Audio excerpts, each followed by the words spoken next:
Bwana Yesu asifiwe. Amina. Bwana Yesu asifiwe tena. Amina. Sasa tuamini tuombe. Mungu wa Abrahamu, Mungu wa Isaka, Mungu wa Yakobo, sifa na utukufu zikuregelee wewe. Juu yako hakuna mwingine isipokuwa ni wewe Bwana. Mungu, kazi uliyotupatia Bwana tangu katika shamba la Edeni Bwana, ni kukutukuza na kukupatia sifa Bwana. Fanya kazi kwa mikono yetu mtakatifu wa Israeli. Mungu asante hata kwa muda huu Bwana uliotupatia chini ya jua Bwana, ili Bwana tupate kuliangalia neno lako kupitia Roho yako aliye mtakatifu Bwana. Mungu, tuonyeshe ukuu wa wokovu, jinsi unavyochukua roho ya mwana ambaye ni Kristo Yesu na unaiongoza katika mioyo yetu Bwana. Unaiongoza katika nafsi iliyokufa katika dhambi. Alafu ghafla nafsi hiyo Bwana inafufuliwa Bwana. Na Kristo anaishi maisha yake kupitia nafsi hiyo Bwana. Mungu tusaidie tuweze kuona Bwana jinsi unavyotupatia mind ya mwanae ambaye ni Yesu Kristo Bwana, ili upate kutembea nasi, kwa sababu wawili hawawezi tembea pamoja kama hawajapatana Bwana.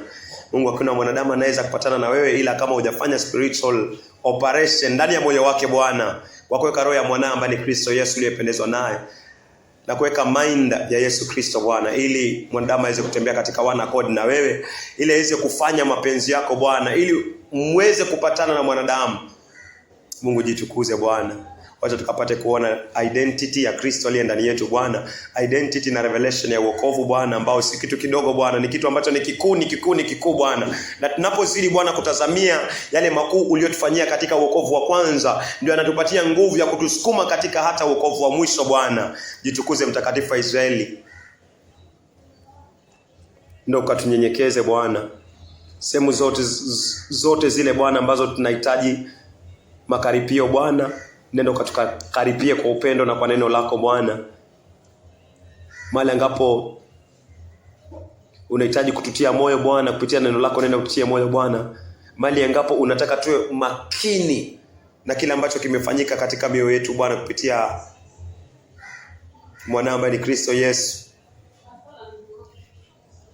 ili Bwana atakapoishi ulimwenguni huu Bwana, tusiishi short katika yale umetuwekea ndani. Umeinvest mingi kwa wale waliokoka Bwana, ila ni machache sana ambao Bwana tumekuwa tukikupatia. Ni machache sana yamekuwa yakitumika. Tuhurumie na utuoshe Bwana. Nenda ukasamehe kila uovu na uasi kupitia jina na hata damu na hata neno lako Bwana. Neno lako ni maji, nenda ukatuoshe Bwana. Na ukatakase kila uovu kupitia neno lako, kupitia damu iliyomwagika pale Golgotha ya Kristo Yesu Bwana. Acha Yesu azidi kutuombea. Na kwa jina lake Yesu Kristo tumeomba tukiamini. Amen.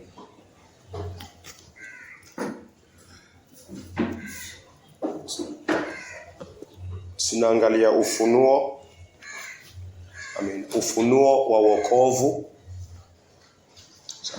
Ufunuo wa wokovu. Ufunuo ni kitu ambacho kimefunuliwa na Mungu. Wokovu ni mwanadamu ambaye amekufa katika dhambi zake, alafu Mungu anamfufua. So tunaangalia ufunuo huo. Licha kwa kuna mafunuo mingi sana katika maandiko. So Mungu anapendezwa tuangalie kitabu cha Wagalatia.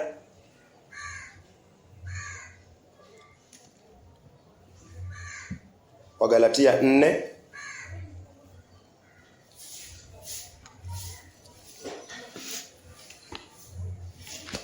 Mstari wake ni wa 6. Ukifika unaweza soma tafadhali.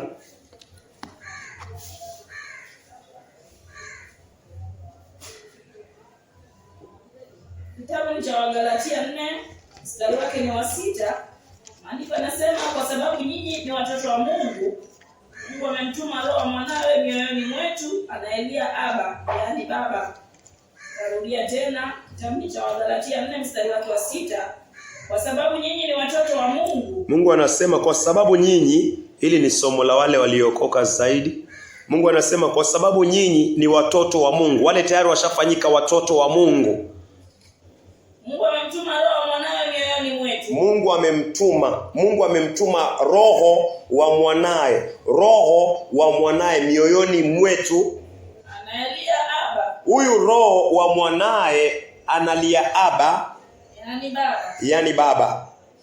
So ufunuo wa wokovu ni wakati mwanadamu amekufa katika dhambi, wakati mimi na wewe tumekufa katika dhambi, Mungu kupitia Roho Mtakatifu anatuonyesha dhambi zetu, tunahuzunikia zile dhambi. Mungu anatupatia huzuni ya kiungu, tunakuwa na huzuni. Katika ile huzuni inageuza mawazo yetu, inageuza moyo wangu na wako, inageuza njia zetu, inakuwa imefanya toba. Alafu ikishafanya toba, Mungu kutoka mbinguni anatupatia imani ya Yesu Kristo. Tunapoendelea kusikia neno, unapoendelea kusikia neno, dhambi zinatolewa. Unapoa imani, dhambi zako zinatolewa. Baada ya dhambi kutolewa, Mungu anachukua roho ya mwanawe ambaye ni Yesu Kristo, anaiweka ndani ya huo moyo uliokufa. Moyo umekufa kwa dhambi. Roho ya Yesu inaekwa ndani ya huo moyo. Huo moyo unaletwa kuwa hai haraka. Mtu anahesabiwa amefufuka. Halafu si yeye anaishi. Sasa ni ile roho ya Kristo inaishi kupitia yeye. Huu ndio ufunuo wa wokovu. Ndio maana mtu yote ambaye ameokoka, ndani yake kuna roho ya Kristo. Roho ya Yesu iko ndani. Na roho ya Kristo, roho ya Yesu ikiwa ndani yake, huyu mtu anaishi si kwa sababu ya uhai wake, anaishi kwa sababu roho ya Kristo imekuwa ndani yake. Sasa ni Kristo mwenyewe anaishi maisha yake kupitia huyo mtu. Ndio maana mtu akiokoka lazima awe amebadilika. Ni giza na nuru. Hiyo ndio tofauti. Giza na nuru. Utaishi vipi ukiwa na roho ya Kristo ndani yako? Roho ya Yesu iko ndani. Hautakuwa na roho mbaya. Ndani ya roho ya Yesu Kristo hakuna chuki. Ndani ya roho ya Yesu Kristo hakuna hasira. Ndani ya roho ya Yesu Kristo hakuna mafarakano. Ndani ya roho ya Yesu Kristo kuna amani, kuna utulivu, kuna utu wema. Mungu akichukua roho ya Yesu Kristo, roho yangu imekufa kwa dhambi, yako imekufa kwa dhambi, baada ya kutuonyesha dhambi zetu, kutupatia toba na imani katika Kristo Yesu, Mungu anachukua hiyo roho, anaituma ndani ya roho yako. Unakuwa na roho ya Yesu Kristo ndani yako. Haui tena na roho mbaya. So ugomvi unatoka wapi? Ni kwa sababu kuna mwili na kuna roho. Roho ya Yesu iko ndani ya mtu ameokoka, na kuna mwili. Akisikiza mwili atatembea katika mwili hata kama ameokoka. Akisikiza roho atatembea katika roho. Kiburi inatoka wapi? Uko na mwili, niko na mwili. Je, roho ya Yesu Kristo yuko ndani? Kama umeokoka ndio yuko ndani. Lakini unaweza kutembea katika kiburi. Unaweza kutembea katika njia za mwili. Unaweza. Ukimzima roho ya Yesu Kristo. So unaweza una wokovu si kitu kidogo. Wokovu si kitu cha kufikiria tu kwamba nimeokoka, Yesu ni Bwana. Ndio umeokoka, lakini kaa chini utafakari. Ni process gani? Ni hatua gani Mungu alifanya katika huo moyo wako? Na kama uko na roho ya Yesu Kristo, basi umeokoka na unatembea katika njia ambazo Yesu Kristo alitembea. Kwa sababu ile roho ilikuwa ndani ya Kristo, ndio Mungu amechukua ameweka ndani yako na ndani yangu. Venye Yesu alikuwa hapa duniani akifanya akiwa katika huduma yake duniani ambayo Mungu amempatia. Venye Yesu alitembea, venye Yesu aliongea, venye Yesu aliishi, venye Yesu aliomba. Hiyo roho ilikuwa inafanya kazi. Mungu ameichukua, yako imekufa, yangu imekufa, ameiweka ndani yako. Umeamka, nimeamka. Then natarajia nini? Mungu anatarajia nini kwangu? Mungu anatarajia nini kwako? Utembee kama Yesu Kristo, uishi kama Yesu Kristo, uongee kama Yesu Kristo, uombe kama Yesu Kristo. Maisha ya Yesu Kristo yamekuwa ndani yako na yamekuwa ndani yangu. So yafanye angalie niwe convicted. Kama sitembei kama Yesu Kristo, nihuzunike sana, nijichunguze sana. Je, niko na roho ya Yesu Kristo? Kwa sababu kama una roho ya Yesu Kristo, matunda yataonekana.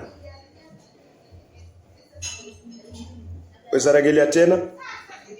Wagalatia 4 mstari wake ni wa 6. Kwa sababu nyinyi ni watoto wa Mungu, Mungu amemtuma roho mwanae mioyoni mwetu, anayelia Aba, yani baba. Waisimambia mbio sana. Wagalatia 4 mstari wake wa 6. Kwa sababu nyinyi ni watoto wa Mungu, Mungu amemtuma roho wa mwanawe mioyoni mwetu, anayelia Aba, yani baba. So mpaka hapo inafaa nijiulize, niko na roho ya Yesu Kristo hapa? Je, uko na roho ya Yesu Kristo? Hiyo inafaa ujiulize. Na ikiwa iko wazi kwamba niko na roho wa Yesu Kristo, basi inafaa utambue venye Yesu alitembea, wewe unafaa na mimi nafaa tutembee hivyo. So uamke katika usingizi, niamke katika usingizi. Yesu ana roho mbili. Ile ambayo alikuwa nayo tangu mwanzo ni hiyo hiyo Mungu ameichukua akamtuma ndani yako, akamtuma ndani yako. Ni hiyo hiyo. Hiyo roho iko na nini? Wagalatia 5. Wagalatia 5 mstari wa 22. Hiyo roho iko na nini? Hiyo roho ya Kristo iko na nini? Wagalatia 5 mstari wake wa 22. Maandiko yanasema lakini tunda la roho ni upendo. Tunda la roho ni upendo. Mungu anachukua roho ya Yesu Kristo anaiweka ndani yetu. Alafu akiweka ndani yako, Mungu ameweka roho ya Yesu Kristo, ambapo ndani ya roho ya Yesu Kristo kuna upendo. Mungu akichukua roho ya Yesu Kristo, ndani ya hii roho ya Yesu Kristo kuna upendo. Akiondoa akiweka ndani yako, kwa sababu na akiweka ndani yangu kwa sababu roho ya Yesu Kristo iko na upendo, wewe unaanza kuwa tu na upendo. Mimi naanza kuwa na upendo. Kwa nini? Kuna roho imekuwa ndani ambayo si yako, ni ya Yesu Kristo.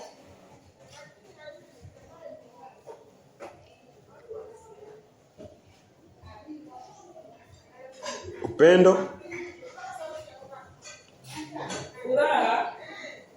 furaha. Roho ya Yesu Kristo ndani yake kuna furaha, amani. Ndani ya roho ya Yesu Kristo kuna amani, uvumilivu. Ndani ya roho ya Yesu Kristo kuna uvumilivu, utu wema. Ndani ya roho ya Yesu Kristo, ndani ya roho ya Yesu Kristo kuna utu wema, kuna utu wema, utu wema. Fadhili. Ndani ya roho ya Yesu Kristo, ndani ya hiyo roho kuna fadhili, uaminifu. Ndani ya hiyo roho ya Yesu Kristo kuna uaminifu. Tafanya mfano tu hapa katika ubao. Hii ni roho ya Yesu Kristo. Huyu ni mimi na wewe hapa ambao tumekufa katika dhambi kwanza. Sawa. Sawa.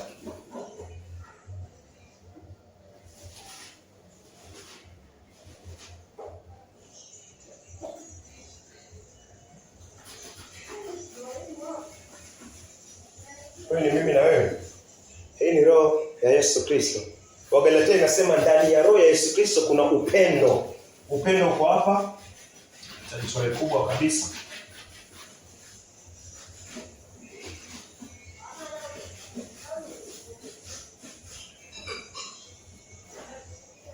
Roho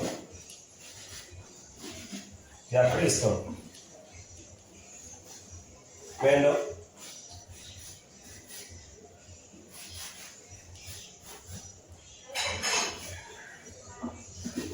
Upendo,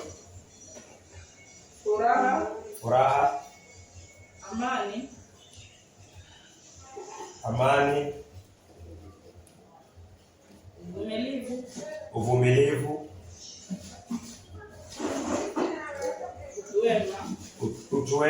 utu wema,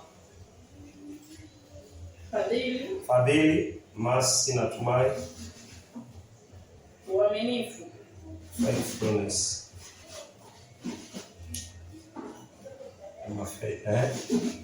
Upole na kiasi. Yes, self-control. So haya yote yako ndani ya roho ya Yesu Kristo. Haya yote yako ndani ya roho ya Yesu Kristo. Mungu akichukua roho ya Yesu Kristo, akiweka ndani yangu, akiweka ndani yako, sasa mimi na wewe, kila ambacho sasa kinatoka nje ni upendo, ni furaha, ni amani, ni imani ama faithfulness, ni upole, gentleness, ni kiasi, self control.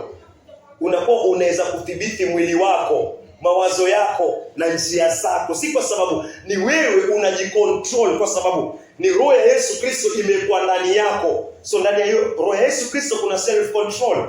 So hiyo roho ikiwa ndani yako utakuwa na self control. Ndio maana ni rahisi sana kutambua mtu ambaye hajaokoka na mtu ambaye ameokoka ndani ya Kristo Yesu. Ni rahisi sana kusimama hivi na kuona huyu mtumishi matunda yake ama huyu mshirika matunda yake. Ni kuangalia tu roho ya Yesu Kristo kama iko ndani yake ama haiko ndani yake, kwa sababu roho ni mbili tu zina generate. Hiyo roho ya Kristo ndio hiyo roho ya Mungu. So roho nyingine yoyote kinyume na hii moja ya Mungu na ya Kristo ni ibilisi, shetani. So mtu hata ng'ang'ana na mwili wake, hata ng'ang'ana katika chochote kile ambacho alikuwa akikifanya katika nyuma kule, mtumwa wa dhambi, lakini roho ya Yesu ingekuwa ndani yake, hata ng'ang'ana. Mtu amebadilika, matamanio yana shift kutoka kwa ulimwengu na kwa matamanio ya heavenly. Anaanza kutamani. Hizi tamaa zimetoka wapi? Zimetoka ndani ya Yesu Kristo, kwa sababu Yesu kwa duniani alikuwa anasema mapenzi yake ni kufanya mapenzi ya Baba. Ukipoa moyo wa Yesu Kristo, mapenzi yako yatakuwa kufanya mapenzi ya Baba kama vile Yesu Kristo, maana yake ni roho yake hiyo. So inafanya nijitafute sana. Yesu alikuwa day and night, mapenzi yake ni kufanya mapenzi ya Baba. Uko na roho ya Kristo, mapenzi yako yatakuwa hivyo. Na si yako ni ile roho ambayo Mungu ameweka ndani. Na kama si hivyo, basi ina maana either hiyo roho haipo ama umeizima hiyo roho. Tujichunguze vizuri. Nijichunguze vizuri. Msisimame mbele za Mungu niseme, Mungu, mimi nilikuwa nafikiria nimeokoka. Mungu anakuambia hii ndio roho ya Yesu Kristo. Ni matunda gani yalikuwa yanaonekana kwako hapa? Hapa hakuna kiburi, hapa hakuna usherati, hapa hakuna uzinzi, hapa hakuna chuki, hapa hakuna chochote kile kiovu ndani ya hii roho. Hii ni roho safi, ni roho takatifu. Ndio Mungu anaichukua na yeka ndani yangu, anaiweka ndani yako.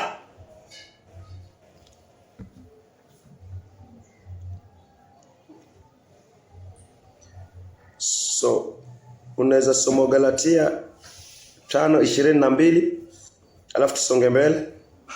Kitabu cha Galatia 5 mstari wake na 22. Andiko anasema lakini tunda la Roho ni upendo. Lakini tunda la Roho ni upendo. Nijitambue, je, nimeonyesha upendo wa Yesu Kristo ama upendo wangu ama wako unakuwa baridi? Unaweza kuwa kweli umeokoka, naweza kuwa nimeokoka kweli, lakini Yesu anasema mtu anafaa aeke kazi yake mpaka mwisho. Anasema hivyo katika Revelation 2 verse 26. Those who will conquer, those who will overcome and keep my works, watakaozihifadhi, watakaozitenda, watakaoziweka kazi zake mpaka mwisho, hao atawariwada. Nimeonyesha ulipookoka ulikuwa na upendo. Sasa upendo umeenda wapi? Kanisa la kwanza la Efeso katika kitabu cha Ufunuo inaambiwa mnafanya kazi nyingi, mnafanya injilisti, mnajua kudiscern mbaya, nabii mbaya na nabii mzuri. Yesu anawaambia hivyo. Lakini anawaambia niko na kitu kimoja against you. Mumeuacha upendo wenu wa kwanza. Mumeuacha upendo wenu wa kwanza. Ni kwa sababu gani? Mara kwanza walipoa roho ya Kristo na ikabaki ndani yao, na Yesu akiongelesha bado hiyo roho iko ndani yao, bado kuna upendo ndani yao, lakini wamemzima roho wa Kristo na hawatambui kwamba wamemzima. Wanafanya shughuli nyingine nyingi sana huko, lakini Yesu akiangalia anasema hizi shughuli ni nzuri, lakini kuna kitu ambacho hamuoni. Mmemwacha, haonyeshi tena upendo. Hiyo inakuaje? Huyu ndugu amsalimii huyu ndugu anapotea, huyu ndugu hamjui yuko wapi. Mwalimu haonekani na aseme ameenda wapi, hata hujui yuko wapi. Sifiki kwa ushirika. Inamaanisha kuna kitu kinasima ndani ya moyo wako. Hauwezi kuwa vile vile. Ukimpokea Yesu Kristo inafaa uzidi kubadilika, uzidi kufanana na Yesu Kristo kila siku ya maisha yako. Unakuwa conform zaidi na zaidi, unakuwa moto unawaka kila siku, lakini uko na moto unapungua, kuna shida, unateleza, wewe unaanguka, umeteleza. Sisi tunateleza, umeteleza kama kanisa la Efeso na makanisa yale mengine. Wewe si bora na mimi si bora. Hawezi kuwa bora zaidi ya neno la Mungu, siwezi kuwa bora zaidi ya neno la Mungu. Ninapopoteza upendo, then inamaanisha kuna hatari sana. Inamaanisha kuna hatari. Inafani tubu, ukiri maovu, kweli Mungu nimeupoteza upendo wa kwanza. Kweli Mungu vile niliokolewa si venye sahihi niko. Kweli Mungu umeinvest ndani ya roho yangu, umeweka ndani ya roho yangu roho ya Kristo na matunda yako haya, lakini Mungu nilikuwa na muda kwa muda haya, lakini sasa haya yanaanza kupotea. Uwe mkweli na wewe mwenyewe. Sasa zingine kuanguka si lazima uzini. Ili kanisa lilikuwa alizini. Yesu hakuliambia nyinyi mmekuwa mkizi. Aliambia nimezini. Aliambia mmepoteza upendo wenu wa kwanza. Nijichunguze, ujichunguze vizuri. Mimi na mpendwa tunahusianaje? Kama uhusiano wako na wewe mpendwa ni mbaya, jua wewe na Mungu pia ni mbaya. Huwezi kuwa wampenda Mungu ambao muone, ama mimi nampenda Mungu ambao simuoni, na uhusiano wako na ndugu mwingine ni mbaya. Inamaanisha unajidanganya na uko na haki ya kibinafsi. Huo ni ufarisayo. Lazima niwe naelewana na ndugu katika Kristo. Mnaweza kutofautiana, lakini kuna upendo, kuna amani, kuna kusalimiana, ama na kuona na nyamaza. Hiyo ni roho mbaya. Hiyo si roho ya Kristo. Yesu hakufanya ipata na maadui zake. Si wewe Biblia ikufate ama mimi. Ni mimi niifate Biblia kama unaifuata. Ama wewe uifuate Biblia. So upendo hufai kuzima. Next. Furaha. Je, niko na furaha? Niko na furaha.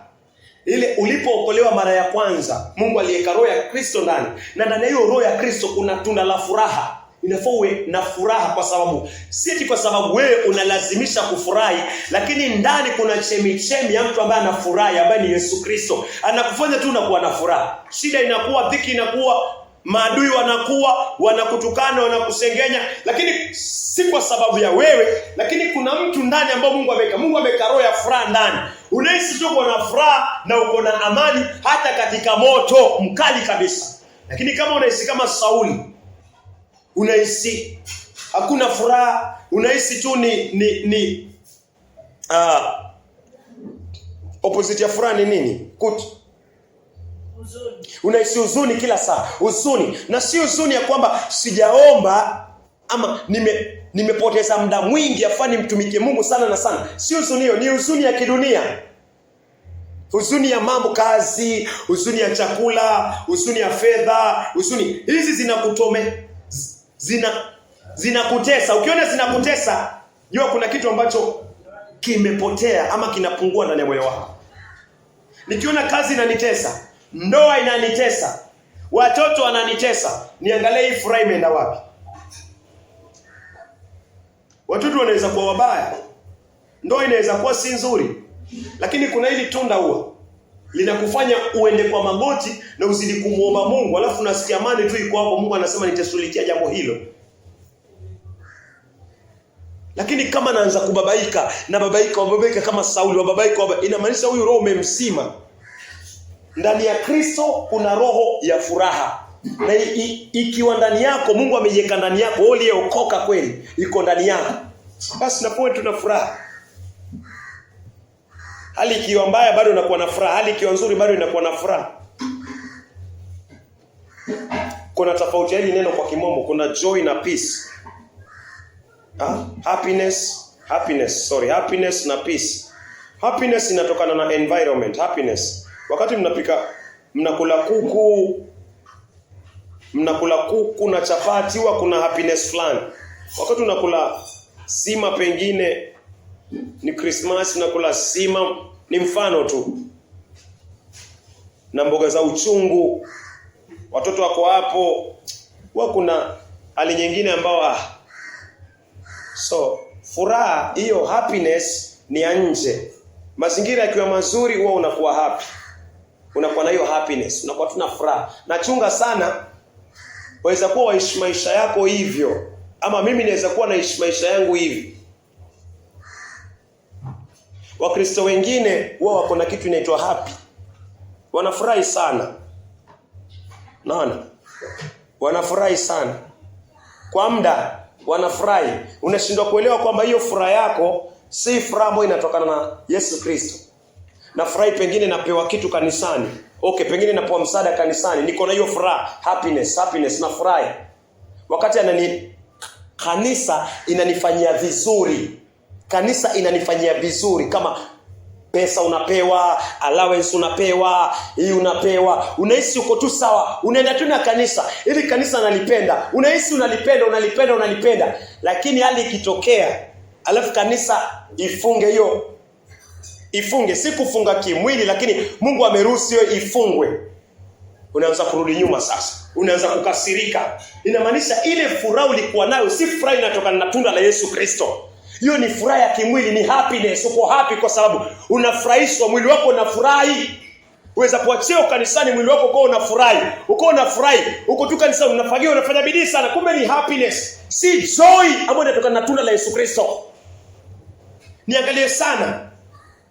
Wakati naambia mtumishi sahi itakuwa hauhubiri. Utakaa wiki kama miezi 3 4 uende ukasome. Sasa ile mimi hata sitaki tena kwenda kanisani, hii kanisa inaniboo, yule mtumishi nakosana naye. Ni kwa sababu ulipokuwa unapoa ile cheo ama ulipokuwa unapoa ile advance, ile pesa, ile furaha ya kwenda kanisani, ile bidii ya kurauka, haikuwa ya Kristo, ilikuwa ni ya mwili. Ingekuwa ya Kristo, hata ukinyamazishwa kupewa pesa, bado utakuwa na furaha, bado utaendelea kufanya vile venye Yesu alikuwa anakufanyia. So watu wengi wako na hii. Nikija ushirika, kama sitashiriki, mimi sitakuja. Na ni ushirika ambao ni kwenu, Mungu amekuokoa hapa. Kuna tofauti ya kwenda ushirika mwingine ni sawa, unaweza sema nikipata nafasi nitashiriki kweli. Wasikie kile ambacho kiko ndani yako Mungu ameweka. Hiyo iko sawa, inaeleweka, lakini kwenu nyumbani. Mimi kama siamui niombe basi leo kanisa siendi. Na umeokokea hapo. Basi inamaanisha ukiomba umfanyie Mungu, hiyo furaha uko nayo ni happiness, ni ya nje, ni kwa sababu ya vitu vya kimwili. Lakini furaha inayotokana na tunda la Yesu Kristo ni joy. Hata naambia mtumishi, hii wiki yote utakaa tu, bado utaniona naja hapa tena mapema sana. Na bado ile furaha itakuwa kama haiwi. Mungu anataka udisani, upambanue, ukiri wewe useme Mungu, kweli nimekuwa sitembei katika furaha ya Yesu Kristo, nimekuwa nikitembea katika furaha ya mwili. Mungu nihurumie, Mungu nisamehe, niondolee hii. Wakati gani unafurahi? So hiyo imekuwa sana, na ndio kutofautisha kuhusiana na joy na happiness. Happiness external, joy internal. Happiness flesh, joy spiritual. Happiness ni sisi, joy ni Kristo. So niangalie sana, na utaona sana mandugu wengi ndani ya Kristo wako hivi. Na wewe pia uone hivyo, na mimi nijione pia niko hivyo. Nipate toba na upate toba. Wako ndugu kanisani wengine hata hawasalimiani. Nashindwa nini inaendelea? Hapa kuna ile furaha ya Yesu Kristo, kuna ile joy hakuna. So hiyo haifai kuwa katika kanisa la Kristo. Nipate toba, upate toba. Tunaweza soma tunda lingine. Uvumilivu. Hilo tunda tayari limekuwa ndani yako. Usiseme mimi huyu ndugu siwezi mvumilia, huyu mpendwa siwezi kumvumilia. Mungu aliyeka roho ya nani ndani yako? Ya Kristo. Na ndani yangu, ndani ya roho ya Kristo kuna uvumilivu. Ndiyo, then unaweza kuvumilia. Wakati unasema mimi siwezi kuvumilia, unaongea kuhusiana na mwili wako. Ni mwili unaongea, hiyo ni kiburi uko nayo, ama mimi niko nayo. Mpendwa, mimi siwezi mvumilia, basi na maisha uko na shida, ama mimi niko na shida. Kuna period ya kuvumilia mtu. Kuna period ambayo Mungu ameweka. Mtu akiwa ameshimesha machafu na hataki kupata toba, kanisa linaambiwa limvumilie. Lakini kama hataki kupata toba, inaambiwa wamuombee, wamtoe, wamtenge. Hiyo ni church, wamweke mikononi mwa ibilisi shetani, adhibiwe, apate toba, aregeshwe. So kuna period ya uvumilivu. Lakini sisi amenikosea mara kwanza, tayari sasa huyu mpendwa kuna shida either ndani yako ama ndani yake. So kwa kanisa la Mungu lazima kuwe na uvumilivu. Lazima uwe na uvumilivu. Usiseme Yule kwa sababu ni mchungaji anaweza vumilia. Akina Stefano walipigwa mawe kwa sababu ni akina Stefano walivumilia. Ile roho ilikuwa ndani ya Stefano. Ni hiyo ya Kristo Mungu ameweka ndani yako na ndani yangu. So tuko na uwezo wa kuvumilia kama Stefano alivyovumilia. Hakuna excuse hapo. Usiweke excuse ndio utimize flesh yako. Nipatie njia ya mwili wangu. Hakuna excuse. Tumepewa roho ya kuvumilia iko ndani yako. Wewe uliokoka. Mimi niliokoka. Then naweza kuvumilia, ndio naweza. Hata Mungu anatuvumilia, lakini itafika wakati Mungu hatatuvumilia tena. Hiyo kipimo iko. Lakini kwanza paka kuwe na duration, kuwe na period ya kuvumilia mpendo. Niwe na period ya kuwavumilia. So nisiwe haraka kusema huyu ndugu ni mbaya. Umemvumilia, umemwonyesha makosa yake. Kama ni mbaya, umekaa naye chini ukamwonyesha makosa yake hasa kwamba akawa hataki kutubu. Vita vingine ambavyo vinatokea katika kanisa ni kwamba utaona huu ushirika uko na shida.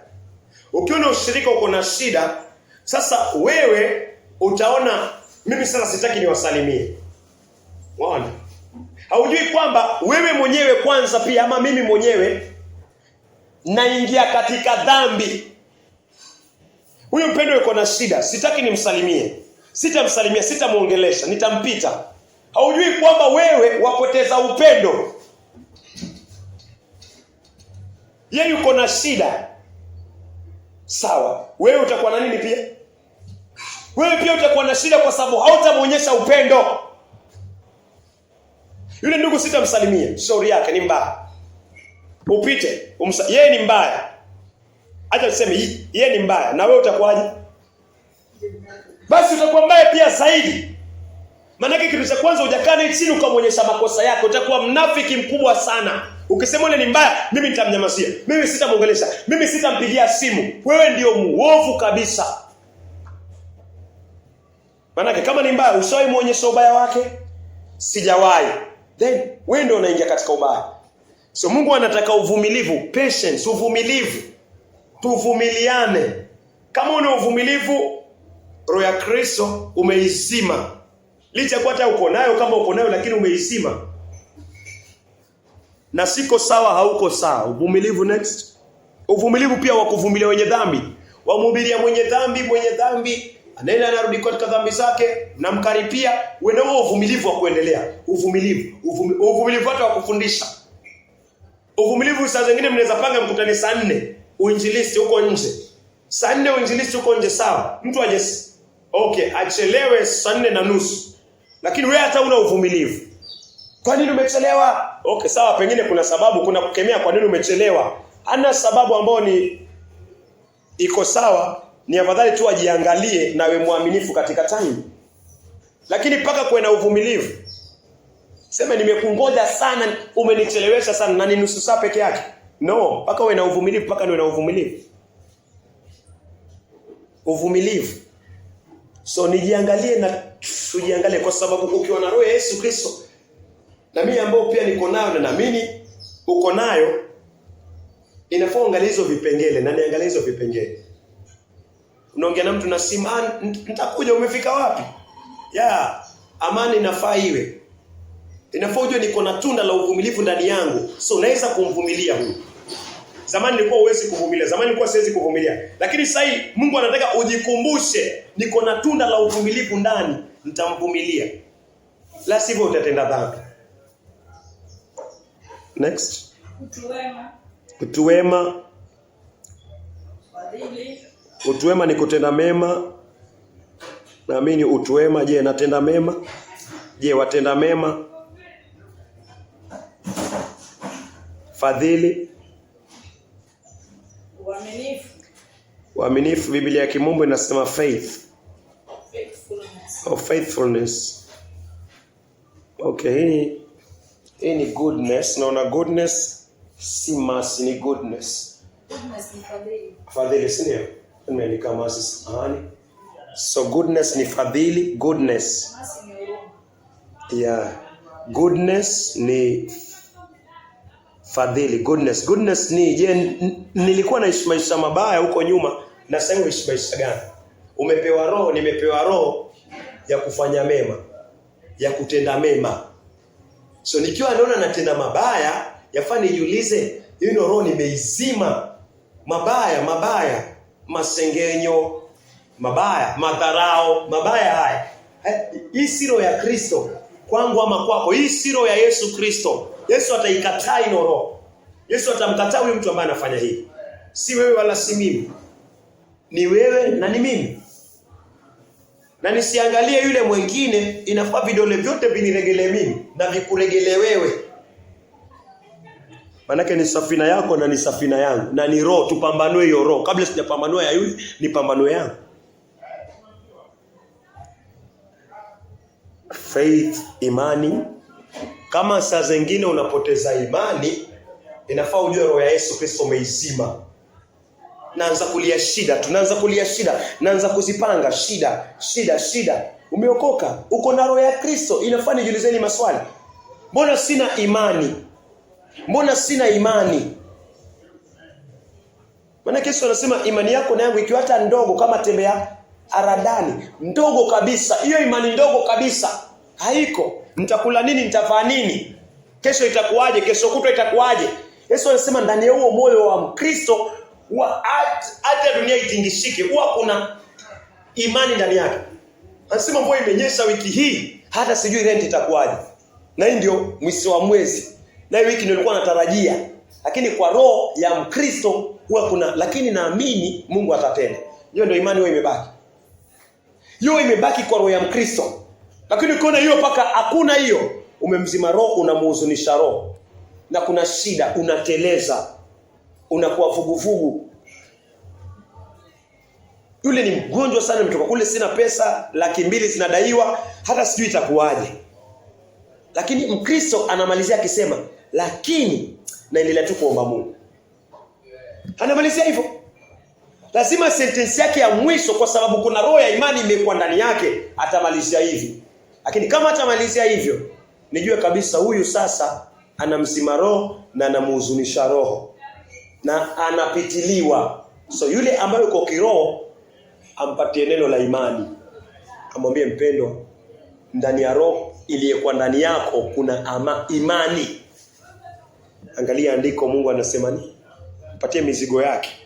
Mpatie mizigo yako, mpe yeye, nimpe yeye. Niombe bila kukoma.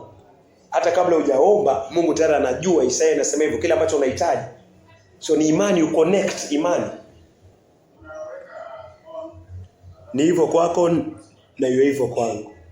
La sivyo itakuwa tunaimba tu nyimbo, tunalia tu kama Waisraeli. Itakuwa unalia tu maisha yako. Hata mtu atashangaa, huyu kwani kabla uokoke ulikuwa unalia, na sasa umeokoka bado unalia? Then uokovu unakusaidia nini? Unakufanya nini?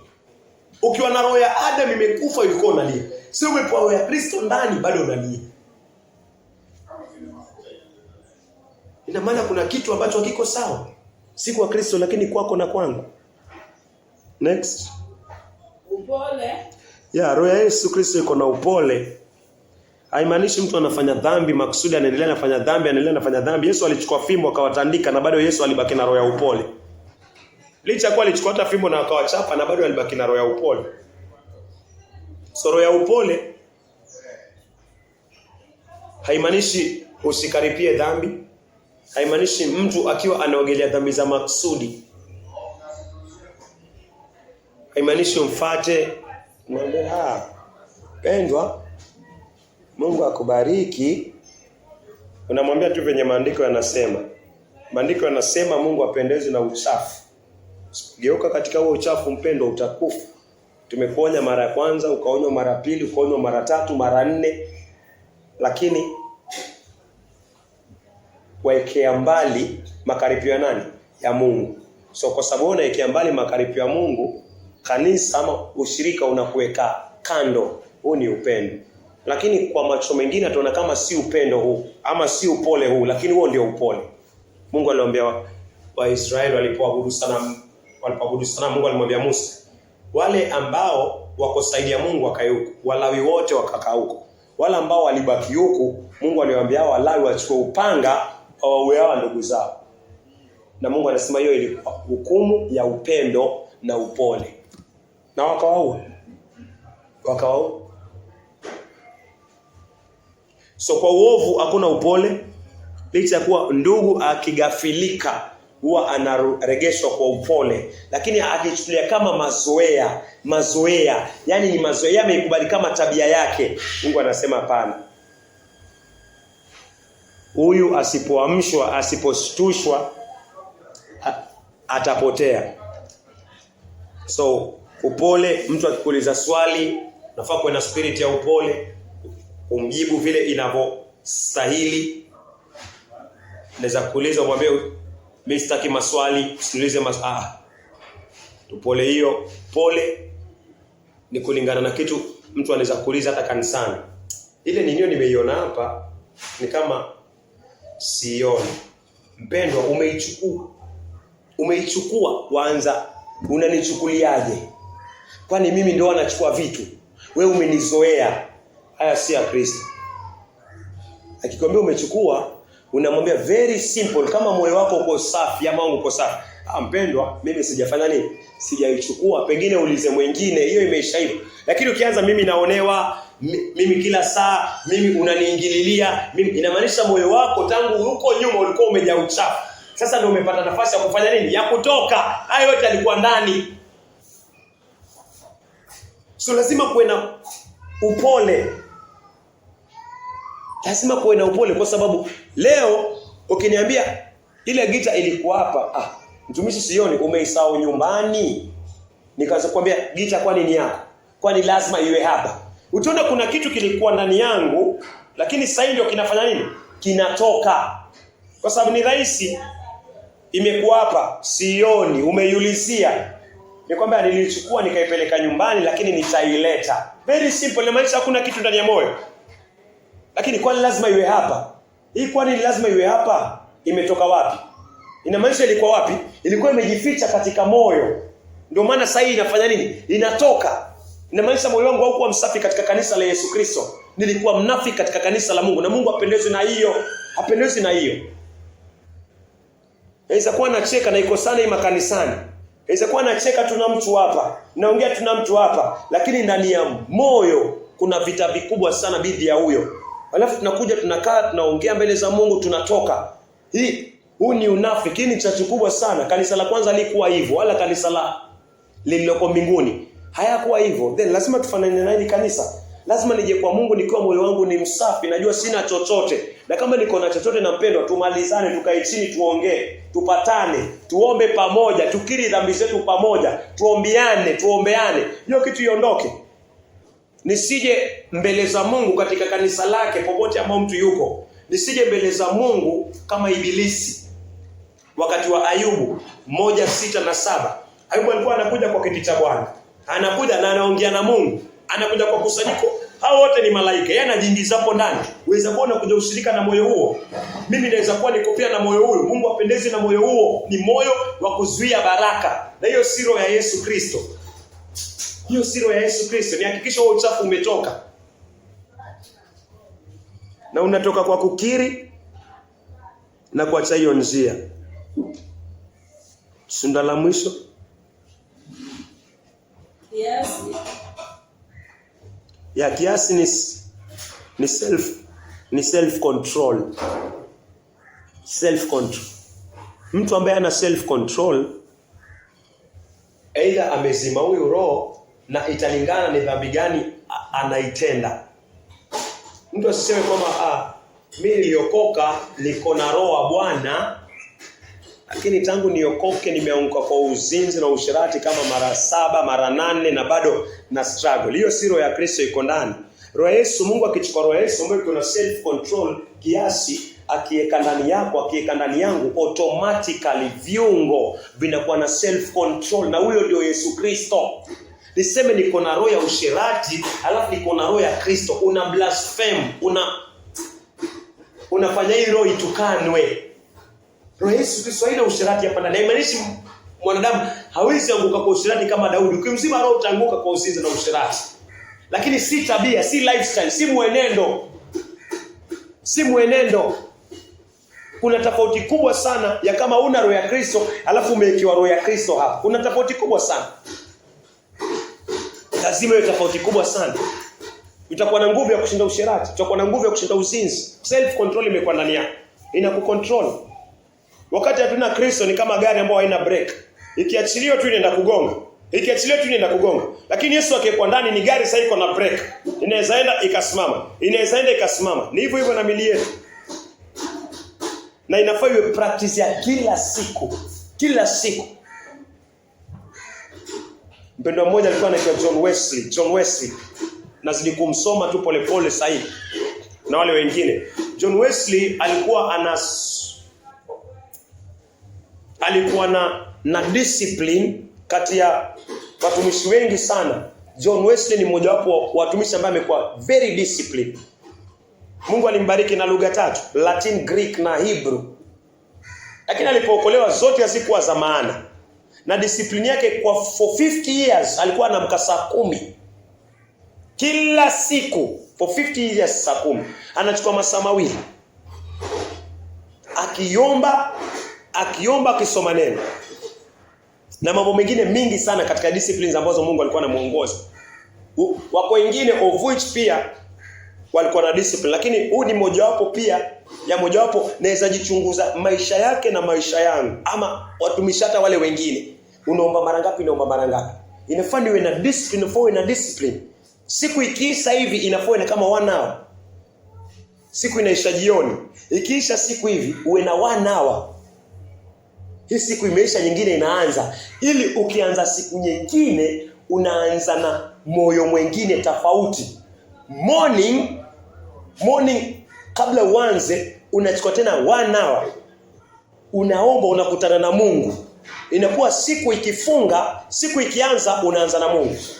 Siku ikifunga unafunga na Mungu. Alafu morning ikianza unaanza pia na Mungu. Inakuwa maisha mengine mazuri zaidi. Haimaanishi hiyo ndio umefunga maombi. Huko kwingine utakuwa ukiendelea kuomba pia, kupata muda unaendelea kuomba, pia kusoma neno. So kwa neno la Mungu ni lazima uwe na discipline ili uendelee kumaintain kwa uwezo wa Mungu ile ambacho Kristo ameweka ndani. Lakini huwezi kuwa unakula ovyo, unalala ovyo, alafu unatarajia uishi maisha ya kiroho. Haiwezekani. Hauna discipline kwa hii. Hauombi. Unaona? Umekaa masaa 12 ukiongea na watu wachafu, wengine ni wasafu. Ukiongea nao, ukiongea, ukiangalia simu, ukiangalia nini? WhatsApp, halafu waja jioni hivi dakika 2, Mungu hata dakika 10 umalizi. Halafu natarajia Mungu wa Elia atembee na wewe penye alitembea na Elia. Haiwezekani. Mungu anasema Elia aliinua madhabahu halafu akaeka sacrifice hapo. Sacrifice ndio Mungu akaleta moto juu ya hiyo sacrifice. So lazima uweke mwili wako na mwili wangu nitoe kama dhabihu. Romans 12:1. Nitoe mwili yangu kama dhabihu ndio Mungu alete huo moto. La sivyo haiwezekani. Ni wapi Mungu atatoa sacrifice, achome, alete moto kutoka mbinguni? Atateketeza nini? Umeka mawe makavu. Hakuna. Mungu ana usingizi. Hakuna maombi. Maombi ni sacrifice. Hakuna maombi. Hakuna machozi hata. Ni nini nimeweka katika madhabahu ya moyo wangu ili Mungu alete moto? Mbona unakuwa katika coldness? Inakuwa kama ni madhabahu ya kinyabali. Madhabahu ambayo hayana chochote. Na Ukristo si hivyo. Ukristo ni moment umeokoka hivi. Ni moto baada ya moto, moto baada ya moto, moto baada ya moto. Ni kuni zinaongezwa, unawaka. Lakini kiona tayari inazima, inamaanisha kuna shida. Lazima kuwe na sacrifice ndio Mungu ailete moto. Uko na Roho Mtakatifu. Yes. Roho Mtakatifu anafaa afanye zile kazi ambazo Mungu amemweka azifanye. Na hata azifanya kama wewe na mimi tuko at ease. Angalia maisha ya Yesu Kristo. Huduma 24. Baada ya huduma milimani kuomba. Usiku mzima na babake. Naye ni Mungu pia. Mimi na yeye wanadamu. So lazima kuwe na discipline. So huyu mtumishi ambaye anaitwa John Wesley, Mungu alimtumia katika Methodist, alikuwa na kitu ambacho inaitwa discipline. Hii jina method ni method yao walikuwa nayo. Hiyo discipline yao walikuwa nayo hata wakiwa shule. Tumeona mfano, naamini kuna wengine wengi zaidi ambazo pia walikuwa na the same discipline na Mungu amewatumia. So tunasema kuwe na discipline. Huwezi kuja kanisani watu wanakutana saa 4:30 Mimi naja saa 5, naja saa 6. Alafu atarajia Mungu akuangalie, akufungue. Haiwezekani. Uko na indiscipline na niko na indiscipline. Saa 4 mtu amekuja saa 2 hapa, anaendelea tu kuomba. Anafanya uinjilisti. Hii Mungu anasema discipline. Mkija anamwambia hata nilikuwa nawangoja nyinyi. Yeye ashashiriki na Muumba wake. Yuko katika moto. Mimi na wewe tunakaa hapa kufunga vitabu. Biashara kesho tunafungua vitabu. Jana nilisomeshwa nini? Hata nimesahau. Acha nisikie tena. Nafunga kitabu. Uombi, siombi, sifanye nini? Alafu nahitaji moto wa Elia. Hakuna. Haitakuwa hii. So ndani ya roho ya Yesu Kristo kuna self control, na self control lazima tu maintain discipline. Usifikirie na mimi na wengine kama hatutaomba tutakuwa tu sawa na Mungu. Hautakuwa sawa na Mungu. Kuomba ni communication. Ni communication muhimu sana na Mungu wako. Muhimu kabisa kuomba. Na sasa maisha ambayo mtu ambaye haombi ni sawa na maisha ambayo mtu haongei na Muumba wake. Na atasurvive. Atasurvive vipi? Unaona, utasurvive vipi? Hauwezi survive bila pumzi, hauwezi survive bila hiyo pumzi. Hauwezi. Maombi ni pumzi. Yafani one necessity, one umuhimu wa kuomba. Na mimi watumishi wote ambao Mungu amewatumia wa kiume na wa kike, Mungu ambao amewatumia walikuwa watu wa maombi. Either ni prophetess, either ni prophets, walikuwa watu wa maombi. So, acha turudi wa Galatia.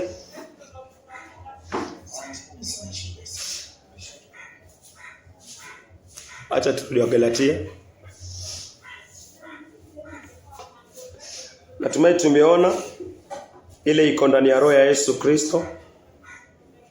Kwa Galatia 4. Kitabu cha Wagalatia 4 mstari wake ni wa 6. Kwa sababu nyinyi ni watoto wa Mungu, Mungu amemtuma roho mwanae mioyoni mwetu, anayelia Aba, yani Baba. Yeah. So hiyo roho ya mwanae umeona ni nini iko ndani? Hizo zote ambazo tumeona katika Wagalatia na zaidi. So ukipokea hiyo roho ya mwanae ndani, hizi zote za Wagalatia umezipokea. Zimekuwa zako na zimekuwa zangu. Na zinafaa zifanya nini basi? Zinafaa zionekane. Na kama hazionekani na naendelea hivyo, yani kila wakati ni lifestyle yako, inamaanisha hiyo roho hata iko ndani. Na kama zinaonekana, halafu inakuja inatulia, tena zinaonekana inakuja inatulia, basi nichunguze vizuri, huenda na mzima huyu roho. Na Mungu anataka zionekane zikiendelea. Hiyo ndio roho ya Kristo, ya mwanae iko ndani. Tutamalizia na Waefeso. Efeso 2 mstari wa 1. Kitabu ni cha Waefeso 2 mstari wake ni wa 1. Kwa habari zenu mlikuwa wafu katika makosa na dhambi zenu. Kwa habari zenu mlikuwa wafu katika makosa na dhambi zenu. Mungu anasema tulikuwa tumekufa. Kwenye mechoro hapa, Mungu anasema tulikuwa tumekufa, wafu katika dhambi, wafu katika makosa. So nikiwa nimekufa, ukiwa umekufa, Mungu alipokupatia ufunuo wa dhambi zako na dhambi zangu, nikatambua mimi ni mwenye dhambi, nikatambua nimeasi mbele za Mungu. Mungu akakupatia huzuni ya kiungu, ukaanza kuhuzunika bila yale maisha umeishi, ukaanza kukiri uovu wako mbele za Mungu, na ile huzuni ya kiungu na majuto kwa neema ya Mungu ikawa inakugeuza kutoka katika zile dhambi. Kwa kuwa unaendelea kusikiza neno, ukapokea imani kwamba dhambi zako zote zimeondolewa na zimelipwa msalabani kupitia damu na mauti na kuzikwa na kufuka kwa Yesu Kristo. Dhambi hizo zikaondolewa. Mungu akachukua roho wa mwanae ambaye ni roho wa Kristo. Hii roho akaiweka ndani yako.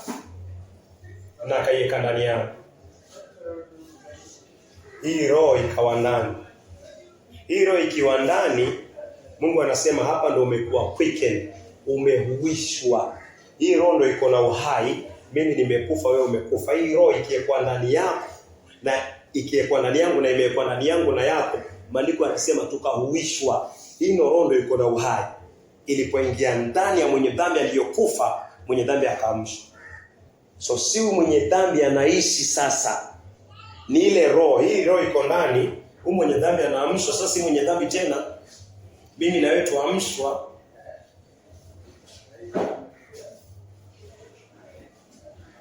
Tuamshwa tukiwa na roho ya nani? Yes, roho ya Kristo. Roho pia. Huyu ni yule mwenye dhambi amekufa, akasikiza injili, uwezo wa Mungu, akahukumika dhambi zake, akapata toba, akapewa imani, dhambi ikaondolewa, Mungu akachukua roho wa Kristo akaeka ndani yake. Sasa roho ya Yesu ndani yake inampatia uhai, anaamka. Sasa si mimi naishi, si wewe unaishi, bali ni nani anaishi? Ni Kristo anaishi kupitia huo mwili wako. Ndio maana kuna furaha kwa mtu, kuna furaha kwa sababu amekufa na sasa roho iliyo hai imekuwa ndani yake. Si roho tu iliyo hai, roho iko na matunda ndani. Mtu ameamka kutoka kwa wafu. Unaona furaha inakuwa pale. Unaona amani inakuwa. Unaona tumaini inakuwa.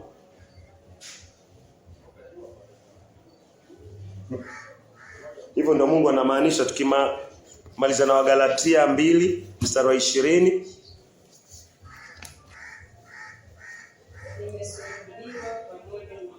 Nimesulubiwa pamoja na Kristo. Lakini ni hai. Wala si mimi tena. Bali Kristo yu ndani yangu. Na uhai nilio nao sasa katika mwili huu ninao katika imani ya mwana wa Mungu. Ona hiyo sentence kwamba si yeye anaishi. Licha kwa iko hai, lakini si yeye anaishi, bali ni Kristo aishie ndani yangu. Yesu anaishi ndani yako, ni kwa sababu Mungu ametuma roho ya Yesu ndani. Uko umekufa, sasa umeamka. Sasa sio unaishi, ile roho ya Yesu inaishi ndani yako. Na huo ndio ufunuo wa wokovu. Venye mfu amekufa, Mungu anachukua roho ya Yesu anaiweka ndani. Mtu katika Ufunuo 11:11 Mungu alifanya physically. Ufunuo 11:11 wale mashahidi wawili walipouawa,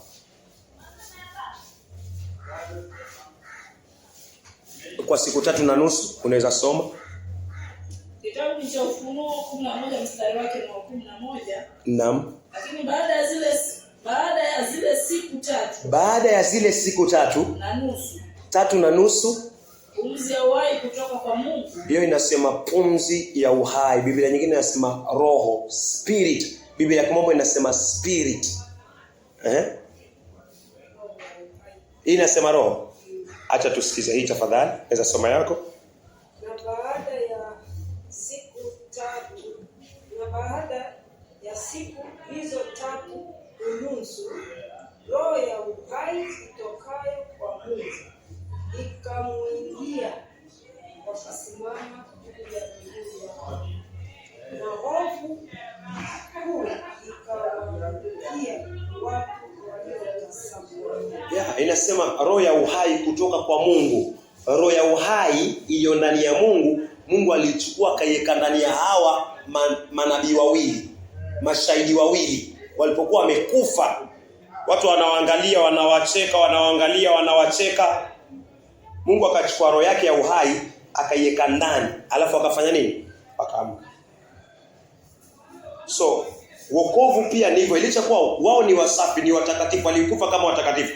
Lakini sasa mtazamo huo kwa mtu aliyekufa katika dhambi, wenye wale wamelala pale, wamekufa, roho ya uhai kutoka kwa Mungu inaingia ndani yao, alafu wanaamka. Ni hivyo vivyo na mwenye dhambi ambaye amekufa sasa, licha kwa ni ya kiroho, mwenye dhambi ambaye amekufa kwa dhambi zake, anaposikiza injili, anapohuzunika, anapotubu, anapoamini, dhambi zinatolewa. Mungu anachukua roho ya Yesu Kristo anaiweka ndani yake. Mtu anakuwa amefufuka, anafufuliwa vile vile kama hawa mashahidi wawili, anaamka. Utamuona akiwa ameamka, lakini kwa ulimwengu wa kiroho iko tu vile vile kama hawa mashahidi wawili. Na hiyo ndio pumzi ama ndio roho ya Mungu ikiingia ndani ya mwanadamu, anaamka. Maisha yake yanabadilika. Acha tuamini. Tuombe.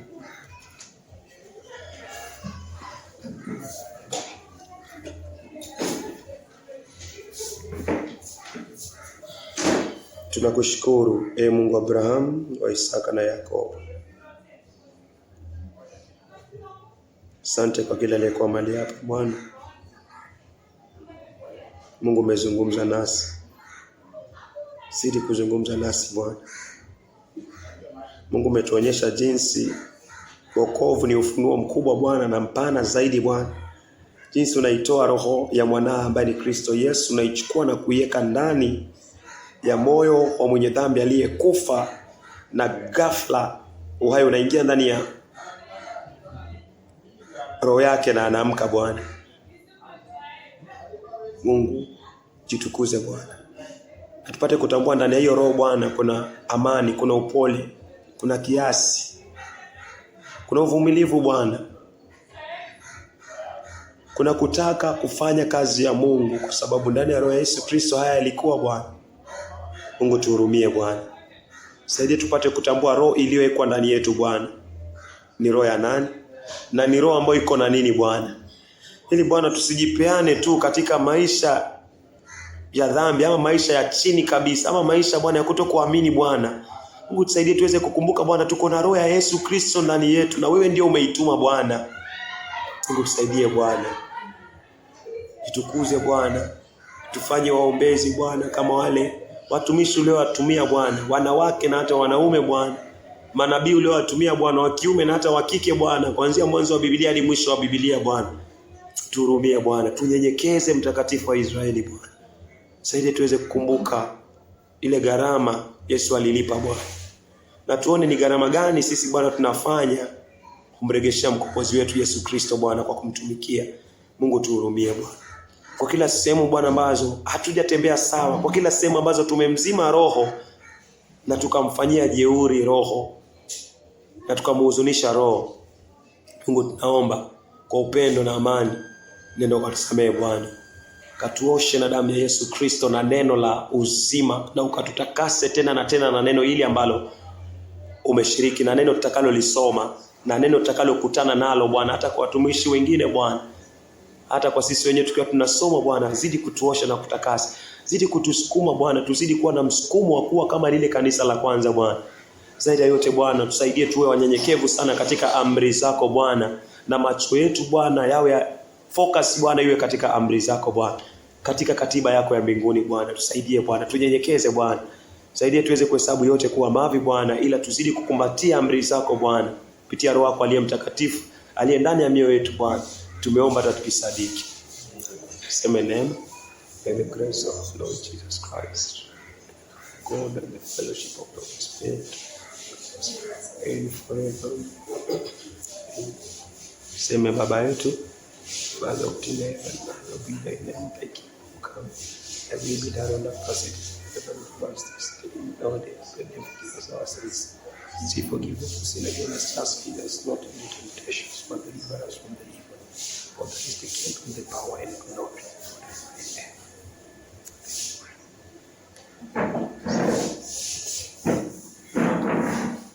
Kama kuna mtu ana kuongeza chochote, anaweza changia.